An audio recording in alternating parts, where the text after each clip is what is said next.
नमस्कार, UP live देख रहे हैं आप और मैं हूं आपके साथ शिवम चतुर्वेदी। बुलेटिन की शुरुआत करते हैं। गोरखपुर पहुंचे मुख्यमंत्री योगी आदित्यनाथ महाराणा प्रताप शिक्षा परिषद कार्यक्रम में हुए शामिल। आपको बता दें कि संस्थापक शपथ समारोह में की उन्होंने शिरकत। आपको बता दें कि सीएम योगी ने इस दौरान कार्यक्रम को संबोधित भी किया और कहा कि आत्म मंथन से छात्रों का होगा सर्वग्रीय विकास। वहीं महापुरुषों से हमें प्रेरणा लेनी चाहिए। सीएम योगी आदित्यनाथ गोरखपुर दौरे पर पहुंचे, जहां पर महाराणा प्रताप शिक्षा परिषद कार्यक्रम में वे शामिल हुए और इस दौरान संस्थापक शपथ समारोह में भी वे शिरकत करते हुए नजर आए। इस दौरान उन्होंने कार्यक्रम को संबोधित भी किया और कहा कि महापुरुषों से हमें प्रेरणा लेनी चाहिए। आत्म मंथन से होगा छात्रों का सर्वगणीय विकास। 6 वर्ष के अंदर महाराणा प्रताप शिक्षा परिषद अपने शताब्दी महोत्सव के कार्यक्रम के साथ आगे बढ़ रही है। यानी महाराणा प्रताप शिक्षा परिषद और उससे संबद्ध सभी संस्थाओं के सामने अपने 100 वर्षों की इस यात्रा के आत्म मंथन का एक अवसर है। और आत्ममंथन केवल स्वयं के विकास के लिए नहीं, बल्कि एक छात्र के सर्वांगीण विकास के लिए, समाज और राष्ट्र के प्रति हमने अपनी भूमिका का निर्वहन किस रूप में किया है, इस पर आत्मावलोकन करने का एक अवसर यह समारोह हम सबके सामने प्रस्तुत कर रहा है। आज जब इस लोग उद्घाटन कार्यक्रम के अवसर पर यहां पर उपस्थित हैं, मैं इस अवसर पर महाराणा प्रताप शिक्षा परिषद के अध्यक्ष के रूप में, जिन्होंने अपनी इकरार पारी खेली थी, ऐसे प्रोफेसर यूपी सिंह जी,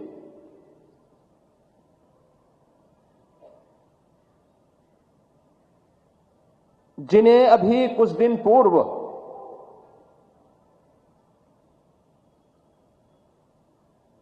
महाराणा प्रताप शिक्षा परिषद ने खोया है, उनकी स्त्रियों को नमन करता हूं और विनम्र श्रद्धांजलि अर्पित करता हूं।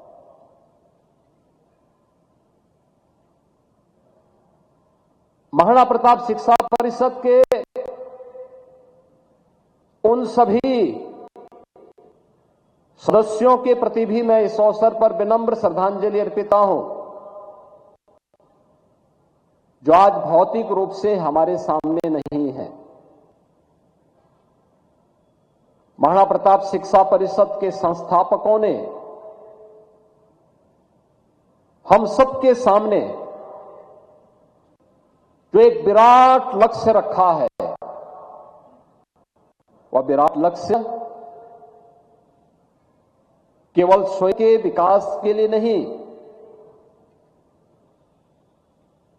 स्वयं के आत्मिक उन्नति के लिए नहीं, बल्कि समाज और राष्ट्र के प्रति हमारी सेवाएं क्या हैं, समाज और राष्ट्र के प्रति हमारे कर्तव्य क्या हैं, इन सब को भी हम समय समय पर मूल्यांकन कर सकें और इसके लिए एक आदर्श प्रत्येक छात्र छात्रा के सामने हमारे संस्थापकों ने महाराणा प्रताप के रूप में रखा। स्वदेश, स्वधर्म और राष्ट्रीय स्वाभिमान क्या होता है। जब भी हम किसी संकट में होते हैं, कोई राष्ट्रीय चुनौती हम सबके सामने होती है, तो हमारे सामने इन महापुरुषों के चित्र और उनके शौर्य और पराक्रम हम सबको एक नई ऊर्जा देता है। महाराणा प्रताप हो, छत्रपति शिवाजी महाराज हो, गुरु गोविंद सिंह जी महाराज हों, झांसी की रानी लक्ष्मीबाई हो, या फिर देश के लिए देश की सीमाओं की रक्षा करते हुए अपना बलिदान देश की सुरक्षा के प्रति देने वाले भारत माता के बहादुर जवान हो, यह सब पूरे देश के लिए एक नई प्रेरणा होती है। राष्ट्र अचानक नहीं बनता है, याद करना, व्यक्ति हो या राष्ट्र, इन सब की अपनी एक पहचान होती है। हम सब अपनी पहचान को किसी न किसी रूप में व्यक्त करते हैं। वहीं सप्तम अखिल भारतीय प्राइज मनी कार्यक्रम का आयोजन मुख्यमंत्री योगी आदित्यनाथ ने किया। वहीं आदित्यनाथ ने कार्यक्रम में शिरकत की। वहीं विजेता खिलाड़ियों को सीएम योगी ने किया सम्मानित। आपको बता दें कि सीएम योगी ने कार्यक्रम को इस दौरान संबोधित भी किया और पिछले 11 सालों में आपने देखी भारत की बदलती तस्वीर। वहीं खेलों के प्रति युवाओं में एक नई जागरूकता पैदा हुई है। ओलंपिक, एशियन गेम्स जैसे खेलों में भारत का अच्छा प्रदर्शन रहा है। खेलों को लेकर सरकार उठा रही है कई कदम। वहीं युवाओं को मिलेगा सरकारी योजनाओं का लाभ। तो सीएम योगी आदित्यनाथ ने इन तमाम बातों का जिक्र किया। खेल हम सबको उन भावनाओं के साथ जोड़ता है। भारत के अंदर प्राचीन काल से ही खेल और खेलकूद की प्रतियोगिताओं के प्रति व्यापक जागरूकता रही है। हर व्यक्ति के मन में प्राचीन काल से ही यह भाव रहा है और भारतीय मनीषा तो इस बात को मानती रही है कि शरीर माध्यम खलु धर्म साधनम, यानी धर्म के जितने भी साधन हैं उन सब की पूर्ति एक स्वस्थ शरीर से ही संभव है। और स्वस्थ शरीर, एक निरोगी काया तभी प्राप्त हो सकती है जब व्यक्ति शारीरिक फिटनेस पर ध्यान दे। आपने पिछले 11 वर्षों के अंदर बदलते हुए भारत को देखा है। खेल और खेल संस्कृति के प्रति आम भारतीय के मन में प्रधानमंत्री मोदी जी की प्रेरणा से जो भाव पैदा हुए हैं, आज उसे मूर्त रूप लेते हुए देखा है।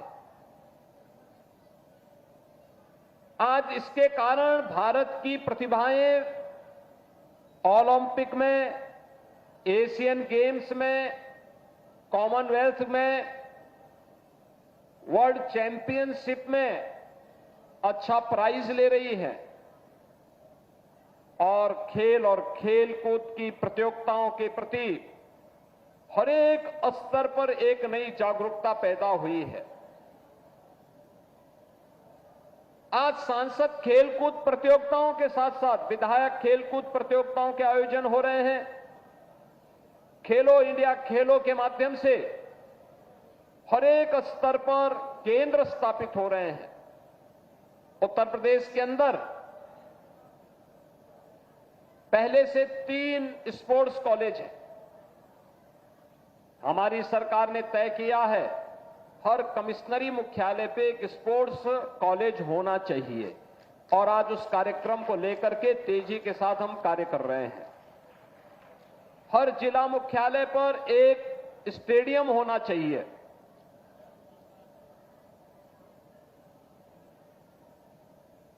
हर ब्लॉक लेवल पर एक मिनी स्टेडियम का निर्माण होना चाहिए और युद्ध स्तर पर इन कार्यक्रमों के साथ सरकार जुड़ी है। इनको लगातार इन सुविधाओं को बढ़ा रही है। गांव-गांव में खेल का मैदान हो, ओपन जिम का निर्माण हो, सरकार का जो पैसा वित्त आयोग के माध्यम से पंचायतों को जाता है, उसकी प्रायोरिटी में खेल का मैदान, ओपन जिम, खेलकूद की गतिविधियों को प्रोत्साहन करने का कार्यक्रम, ये उसकी प्राथमिकता का हिस्सा होता है। और उसी हिस्से के परिणाम स्वरूप आज प्रदेश के अंदर खेलकूद की गतिविधियां बड़ी तेजी के साथ प्रत्येक स्तर पर बढ़ती हुई दिखाई दी है। अब तो प्रदेश अपना स्पोर्ट्स विश्वविद्यालय का कार्यक्रम भी प्रारंभ कर चुका है और मुझे बताते हुए प्रसन्नता है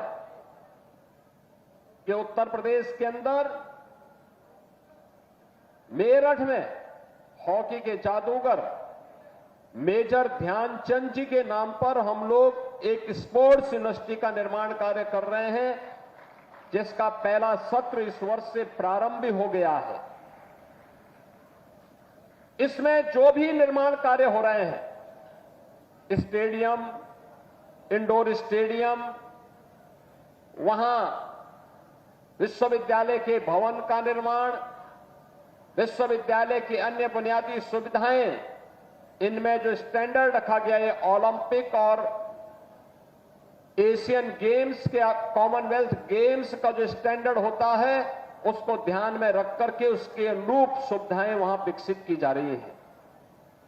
और आज आपने देखा होगा कि 2030 का कॉमनवेल्थ गेम्स भी भारत के अंदर, अहमदाबाद के अंदर आयोजित होने जा रहा है। यह इसकी तैयारी करने के लिए एक अवसर इस प्रकार की प्रतियोगिताएं हमें देती हैं।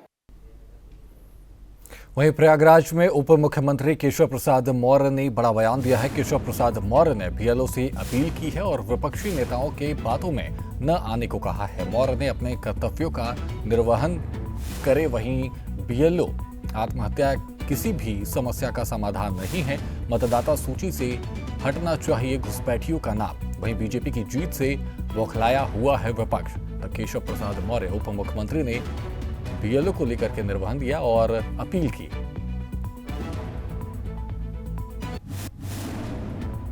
नहीं, मैं सारे बीएलओ भाई बहनों को यही कहूंगा कि न तो ममता बनर्जी जी के चक्कर में पड़े, ना अखिलेश यादव के चक्कर में पड़े, ना राहुल गांधी जी के चक्कर में पड़े, और ना जो एसआईआर का विरोध कर रहे हैं उनके चक्कर में पड़े।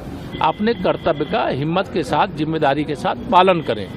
आत्महत्या किसी भी समस्या का समाधान नहीं होता है, लेकिन लोकतंत्र की मजबूती के लिए मतदाता सूची के शुद्धिकरण का अभियान जो चल रहा है, जिसमें जो स्वर्गीय मतदाता हैं उनका नाम हटना चाहिए।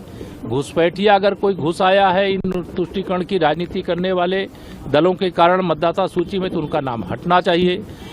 किसी मतदाता का नाम एक से अधिक स्थान पे है तो उसे एक स्थान पर होना चाहिए। और कोई युवा मतदाता 18 साल की आयु पूरी हो गई है तो उसका नाम भी मतदाता सूची से जुड़ना चाहिए। ये एक लोकतांत्रिक प्रक्रिया है, सदा होती रही है, लेकिन क्योंकि भारतीय जनता पार्टी लगातार चुनाव में जीत रही है, अभी बिहार में ऐतिहासिक विजय हमारी फिर से हुई है और आगे जहां चुनाव होने वाले वहां भाजपा के जीतने की पूरी उम्मीद है। इससे ये विपक्षी बौखला करके उल्टे सीधे प्रलाप कर रहे हैं, जिसका जनता पर कोई असर नहीं। इसी बीच बीजेपी सांसद दिनेश शर्मा का भी बड़ा बयान सामने आया है। दिनेश शर्मा ने सपा के नेता नदवी पर निशाना साधा है और अपने मन से निकालना होगा जिहादी सोच। यही यहाँ सभी धर्मों को समान अधिकार दिया जाता है। जिहादी सोच का भारत में कोई स्थान नहीं है। तो दिनेश शर्मा ने कहा कि अपने मन से निकालना होगा जिहादी सोच। यहाँ सभी धर्मों को समान अधिकार दिया जाता है। कोई ऐसी जिहादी सोच या जिहादी मंतव्य लेकर किसी प्रकार की बयानबाजी से बचें और विघटन की राजनीति और अलगाववाद की राजनीति का अब ये समय नहीं है। ये जो जिन्नाई सोच है, ये जिहादी सोच है, अब इसका स्थान नहीं है। भारत एक प्रगतिशील देश है। अब यहां पर अगर लाना ही है तो अब्दुल कलाम साहब की सोच लाओ ना, अब्दुल हमीद या ब्रिगेडियर उस्मान की सोच लाओ। ये लादेनी सोच से आपका कल्याण होने वाला नहीं है। जिन्ना चले गए पाकिस्तान, अब उनकी सोच भी वहीं चली गई। अभी हिंदुस्तान में यहां पर महात्मा गांधी की, महात्मा बुद्ध की, महावीर जैन की, गुरु गोविंद सिंह जी की, तेग बहादुर जी की सोच चलेगी ना। वहीं बुलंदशहर में सनसनीखेज वारदात देखने को मिली है। संदिग्ध परिस्थितियों में युवती की मौत हुई। आपको बता दें कि पुलिस से मुठभेड़ में घायल हुआ आरोपी सलीम, आरोपी की बहन को भी पुलिस ने किया है गिरफ्तार और अन्य आरोपियों की तलाश में जुटी है पुलिस। तो बुलंदशहर में सनसनीखेज वारदात सामने आई है। वहीं संदिग्ध परिस्थिति में युवती की मौत हुई है। आपको बता दें कि पुलिस से मुठभेड़ में घायल हुआ है आरोपी सलीम और पुलिस ने गिरफ्तार अन्य आरोपी की भी तलाश में जुटी हुई है।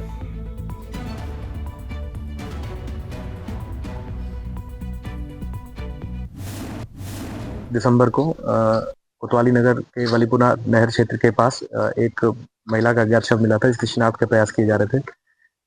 इसी क्रम में दिनांक 27 तारीख से एक महिला यहाँ ग्राम नैथला हसनपुर से गायब थी। तो उसमें एक गुमशुदगी दर्ज थी थाना छोला पे। उसमें एक अभियोग भी पंजीकृत किया गया था धारा 87 BNS के अंतर्गत। तो जब इसमें जो मुख्य आरोपी था इसमें सलीम नामजद तहरीर थी, उसमें उसको जब गिरफ्तार किया गया, उससे पूछताछ की गई तो उसके द्वारा ये बात बताया गया कि उसने जो महिला थी उसको पूर्व से परिचित थी और किन्हीं कारणों से आवेश में आके उसके द्वारा उसका गला घेट के उसकी हत्या कर दी गई थी धारदार हथियार से। अपने परिवार के साथ साजिश के तहत जो व्यक्ति है उसको पुलिस मुठभेड़ में गिरफ्तार किया गया। उसके पैर में गोली लगी है। और जो मुख्य अभियुक्त उसकी जो बहन है उसको भी गिरफ्तार कर लिया पुलिस ने। अन्य लोगों की गिरफ्तारी के साथ प्रयास किए जा रहे हैं। वहीं बलिया में पुलिस की बड़ी कार्रवाई देखने को मिली।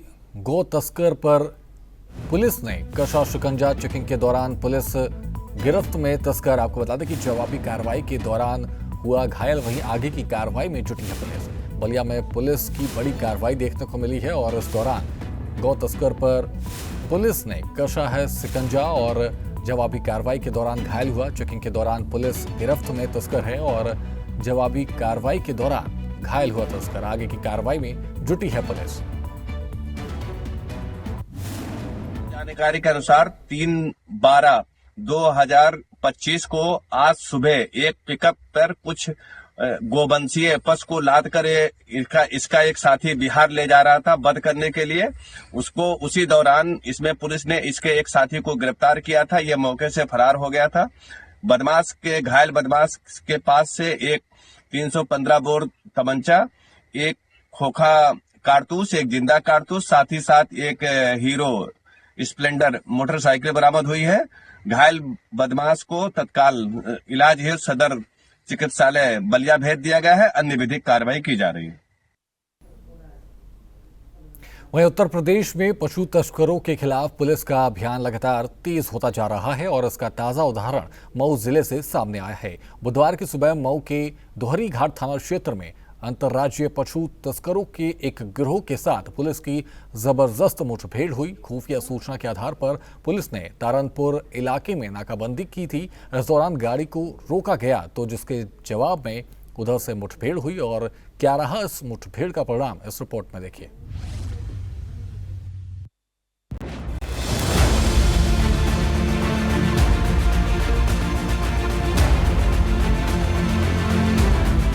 उत्तर प्रदेश के मऊ में पुलिस और अंतर्राज्यीय पशु तस्करों के बीच मुठभेड़ हो गई, जिसमें एक तस्कर को गोली लगी है। इस घटना में 5 लोगों को गिरफ्तार किया गया है। इस दौरान एक तस्कर को पैर में गोली लगी है। मौके पर पकड़े गए अभियुक्त को पुलिस हिरासत में रखा गया है।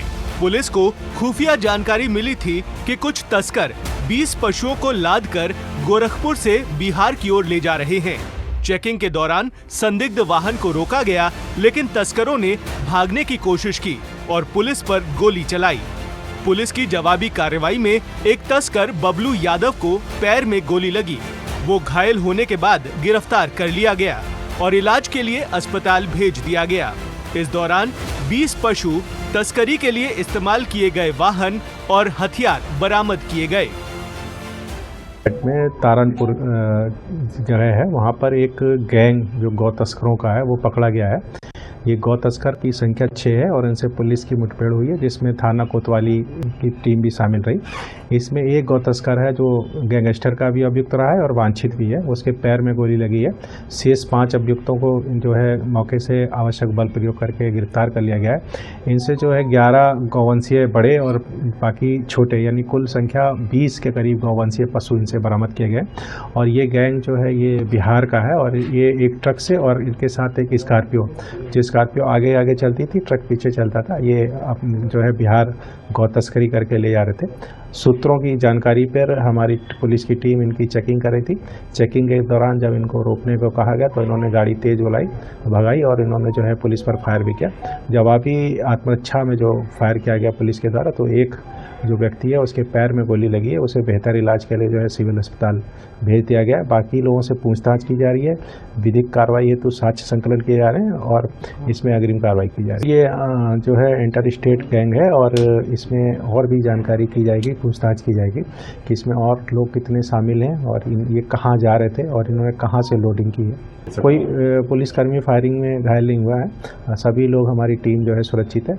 मात्र जो है जो बदमाशों का एक साथी है उनके गोली लगी है। उत्तर प्रदेश के आसपास के जिलों जैसे आजमगढ़, जो मऊ के साथ लगता जिला है, वहां पर भी हाल ही में ऐसी ही घटनाएं हुई हैं, जहां पशु तस्करों के साथ पुलिस मुठभेड़ में गोलीबारी हुई और गिरफ्तारियां हुई। वहीं इन जगहों पर इसी तरह से पशु तस्करी से जुड़ी मुठभेड़ें भी हुई हैं। ये उत्तर प्रदेश पुलिस की सख्त कार्रवाई का हिस्सा है। ब्यूरो रिपोर्ट, सूर्या समाचार। वहीं अमरोहा के NH9 पर भीषण हादसा हुआ। DCM में घुसी तेज रफ्तार कार। आपको बता दें कि 4 डॉक्टरों की दर्दनाक मौत हो गई है। दुर्घटना के कारणों की जांच में जुटी है पुलिस। तो ये भीषण हादसा हुआ जहां पर अमरोहा NH9 पर ये भीषण हादसा हुआ, जहां 4 डॉक्टरों की दर्दनाक मौत हो गई है और DCM में घुसी तेज रफ्तार कार और 4 डॉक्टरों की मौत हो गई। दुर्घटना के कारणों की जांच में जुटी है पुलिस। तो दुर्घटना के कारणों की जांच में जुटी है पुलिस और इस दौरान 4 डॉक्टरों की मौत हो गई। आपको बता दें कि DCM में घुसी तेज रफ्तार कार और इस भीषण टक्कर में 4 डॉक्टरों की मौत हो गई है। अमरोहा के NH9 पर यह भीषण हादसा हुआ जहां DCM में घुसी तेज रफ्तार कार और जिसमें 4 डॉक्टरों की दर्दनाक मौत हो गई। आपको बता दें कि दुर्घटना के कारणों की जांच में जुटी है पुलिस। तो DCM में घुसी तेज रफ्तार कार जिसमें 4 डॉक्टरों की मौत हो गई है। आपको बता दें कि दुर्घटना के कारणों की जांच में जुटी है पुलिस और ये हादसा अमरोहा NH9 पर भीषण हादसा हुआ। 25 की रात्रि 9:45 बजे के लगभग रजापुर थाना क्षेत्र के अतरासी चौकी के सामने अपोजिट में सर्विस लेन पर एक DCM के पीछे से एक डिजायर कार ने टक्कर मार दी, जिसमें मौके पर ही 4 लोगों की मृत्यु हो गई। शवों को PM हेतु मोर्चरी भिजवाया गया है। फील्ड यूनिट मौके पर है। अग्रिम विधिक कार्रवाई प्रचलित है। फिलहाल यूपी लाइव में इतना ही। आप बने रहिए सूर्या समाचार के साथ। नमस्कार।